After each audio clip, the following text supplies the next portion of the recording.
নমস্কাৰ মাই কিটচেনৰ অন্য এটা ভিডিঅ'লৈ আপোনালোক সকলোকে স্বাগতম জনাইছোঁ আৰু আজি মই লৈ আহিছোঁ চিকেন পকৰাৰ ৰেচিপি এটা গতিকে ক্ৰিস্পি আৰু জুচি হৈছে বলক ৰেচিপিটো আৰম্ভ কৰোঁ এয়া মই চিকেন লৈছোঁ 1 পোৱা ইয়াতে কমকৈ বনাম আপোনালোকে বেছিকৈ বনালে বেছিকৈ ল'ব আৰু চিকেনখিনি মই কি কৰিছোঁ ভিনেগাৰ দি 15 মিনিট হ'ল ভিনেগাৰ দি মই এয়া ভিনেগাৰ হোৱাইট ভিনেগাৰটো দি ধুনীয়াকৈ সানি থৈ দিছোঁ আৰু এতিয়া দি দিম মই ইয়াতে কাটি থোৱা পিঁয়াজ জলকীয়া নহৰু আৰু আদা সৰু সৰুকৈ কাটি লৈছোঁ এইবোৰ মই এতিয়া চব ইয়াতে দি দিম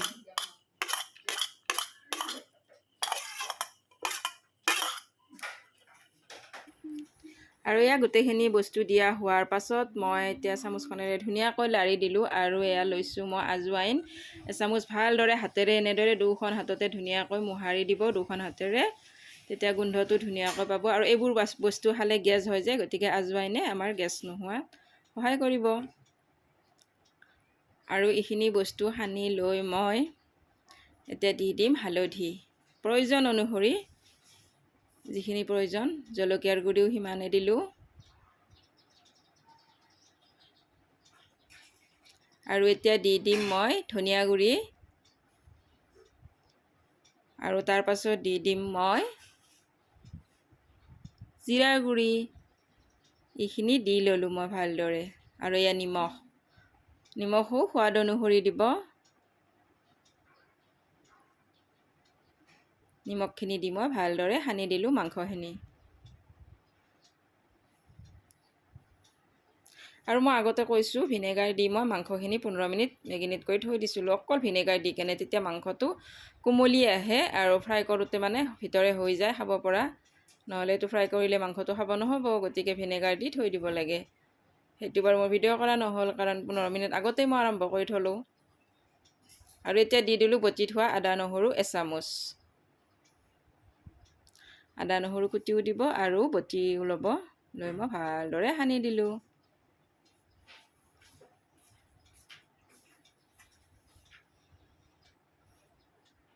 যিমান পাৰে সিমান সানিব তেতিয়াহে ভাল হ'ব আৰু এই গোটেইখিনি সানি মই এতিয়া 30 মিনিট সময় ধুনীয়াকৈ থৈ দিম আৰু এয়া 30 মিনিট পিছত মই ওলাই ল'লোঁ ঢাকনি খুলি ল'লোঁ লৈ এতিয়া দিছোঁ মই এয়া বেচন এচামুচ আৰু এচামুচ দিলোঁ 2 চামুচ বেচন দিলোঁ আৰু মচমচীয়া হ'বৰ কাৰণে দি দিলোঁ মই চাউলৰ গুড়ি এচামুচ এইটো হৈছে সিক্ৰেট টিপছ কোনেও নকয় চাউলৰ গুড়ি দিলেহে ক্ৰিস্পি হয় আৰু দি দিলোঁ মই ঘি এচামুচ ঘিটো অপশ্যনেল হয় দিবও পাৰে ঘিটো দিলে বাৰু সোৱাদটো ভাল লাগে আৰু মচমচীয়া হোৱাটো সহায় কৰে চাউলৰ গুড়িখিনি দি আৰু বেচন 2 চামুচ দি ধুনীয়াকৈ সানি ল'ব চাউলৰ গুড়িৰ টিপছটো বাৰু নকয় সকলোৱে সেইকাৰণে ভিডিঅ'টো শেষলৈকে চাই থাকিব আৰু কি কি টিপছ আছে মই আপোনালোকক কৈ যাম এইখিনি প্ৰথমতে পানী নিদিব ভালদৰে সানি ল'ব আৰু বজাৰত যিহেতু ফুড কালাৰ ইউজ কৰে গতিকে মই অকণমান ফুড কালাৰ দি দিলোঁ ৰেড কালাৰ কাৰণ মোৰ ওচৰত আজি কাশ্মীৰী জলকীয়াৰ গুড়িটো নাছিলে কাশ্মীৰী জলকীয়াৰ গুড়িটো থাকিলে মোৰ ফুড কালাৰ নিদিলেও হ'ল হয় গতিকে মই ৰেড কালাৰৰ ফুড কালাৰ দি দিলোঁ অকণমান নামমাত্ৰ দি মই ভালদৰে সানি ল'লোঁ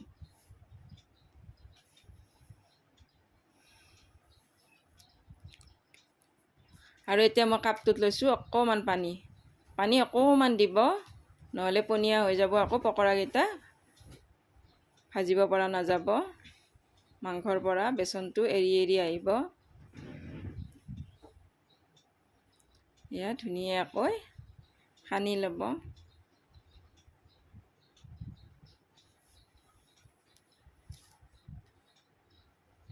আৰু এয়া দেখিছে এনেকুৱা ধৰণৰ হ'লে হৈ যাব আমাৰ মাংসত ধুনীয়াকৈ বেচনটো লাগি ধৰিছে আৰু ভাজিব পৰা ৰেডি হৈ গৈছে গতিকে মই এতিয়া কেৰাহী এটা গেছত পাতি দিম সেয়া দি দিছোঁ তাত মই ৰিফাইন তেল দি দিছোঁ আৰু পকৰা ভাজোতে এটা কথা লক্ষ্য ৰাখিব তেল সদায় বেছিকৈ দিব লাগে তেল বেছিকৈ দিলে তেতিয়া তেলটো বেছি পুৰা নাযায় আৰু পকৰাকেইটাও ভাল হয় যিকোনো বস্তু ভাজিলে তেলটো বেছিকৈ দিব লাগে আৰু মই ধুনীয়াকৈ এনেদৰে এটি এটিকৈ দি গ'লোঁ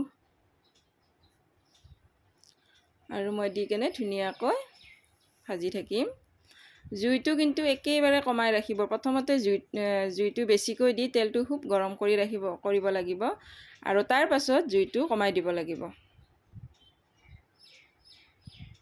আৰু পকৰাকেইটা মই অকণমান সময় ভাজিয়ে কিন্তু নমাই ল'ম। এইটো এটা টিপছ, সেইটো টিপছ বাৰু কোনেও নকয় ভিডিঅ'ত, গতিকে মোৰ ভিডিঅ'ত আপোনালোকে সকলো টিপছ পাব। পকৰা বেছি ক্ৰিস্পি হোৱা আৰু ভিতৰৰ পৰা জুচি হোৱাৰো চিক্ৰেট টিপছ হৈছে এইটো। চাই থাকক, মই অকণমান ভাজি ধুনীয়াকৈ থৈ ল'ম। এয়া এতিয়া কিন্তু মোৰ খাব পৰা হোৱা নাই, বাছ মই থৈহে গৈছোঁ। চাই থাকক মই কি কৰিম। সেনেকৈ বাকী থকা কেঁচাই থকাখিনিও মই ভাজি ল'ম। এতিয়া মই থৈ ল'লোঁ উঠাই, আৰু মই বাকী থকাখিনি এনেদৰে ভাজিম।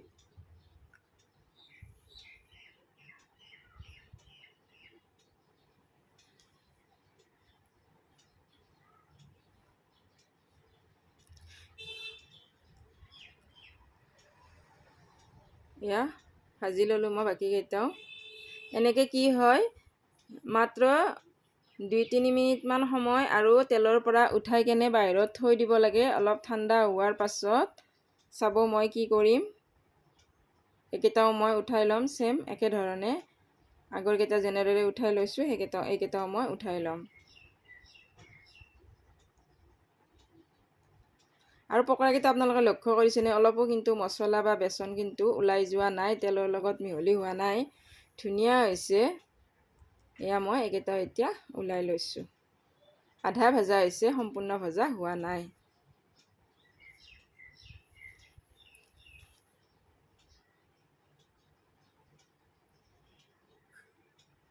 আৰু এয়া গোটেইকেইটা মই ওলাই লৈ অকণমান ঠাণ্ডা হৈছে, গৰমে আছে, এনেকৈ হেঁচি দিছোঁ। হেঁচিলে কি হয়, চিকেনত যিটো পানী থাকে, কেঁচা পানী থাকে, তেজ মঙহৰ যিটো পানী থাকে, সেইটো ওলাই আহে। ওলাই আহি চিকেনখিনি মানে আকৌ নতুনকৈ এনেকৈ ফ্ৰাই কৰিব লাগে। তেলখিনি মই আকৌ গৰম হ'ব দিলোঁ, আকৌ দ্বিতীয়বাৰ এনেকৈ ভাজিলোঁ। তেতিয়া কি হয়, চিকেন পকৰাকেইটা খায়ো সোৱাদ লাগে আৰু পেটৰ অসুখো নহয়, ভিতৰে কিন্তু হয়, ভিতৰৰ পৰা মাংসটো ধুনীয়াকৈ হৈ যায়। একদম বজাৰৰ নিচিনা লাগিব, একদম ৰেষ্টুৰেণ্টৰ নিচিনা লাগিব খাই, বহুত সোৱাদ লাগিব। এয়া দেখিছে, ধুনীয়া ক্ৰিস্পি হৈছে, দেখাতেই গম পায়। আপোনালোকে দেখি হয়তো ধৰিব পাৰিছে কিমান সোৱাদ লগা হ'ব পকৰাকেইটা। তো তেনেকুৱা, সেইটো এটা টিপছ আছিলে। আপোনালোকে এনেদৰে এবাৰতে ভাজি শেষ নকৰিব, দুবাৰ ভাজিব। দুবাৰ ভাজিলেহে চিকেন পকৰা কিন্তু খাবলৈ ভাল হয়। গতিকে মোৰ দুবাৰ ভজা হৈ গ'ল। এয়া দেখিছে কিমান ধুনীয়া হৈছে, একদম মচমচীয়া হৈছে। মই এনেদৰে গোটেইকেইটা উঠাই ল'লোঁ আৰু এয়া মই প্লেটখনত উঠাই এতিয়া ৰেডি কৰিলোঁ। এতিয়া গৰমে গৰমে খালেই হ'ল। যদি মোৰ ভিডিঅ'বোৰ, ৰেচিপিবোৰ চাই আপোনালোকে ভাল পায়, তেন্তে লাইক কৰিব, কমেণ্ট কৰিব, চেনেলটোলৈ যদি নতুনকৈ ছাবস্ক্ৰাইব কৰিব। Bye bye.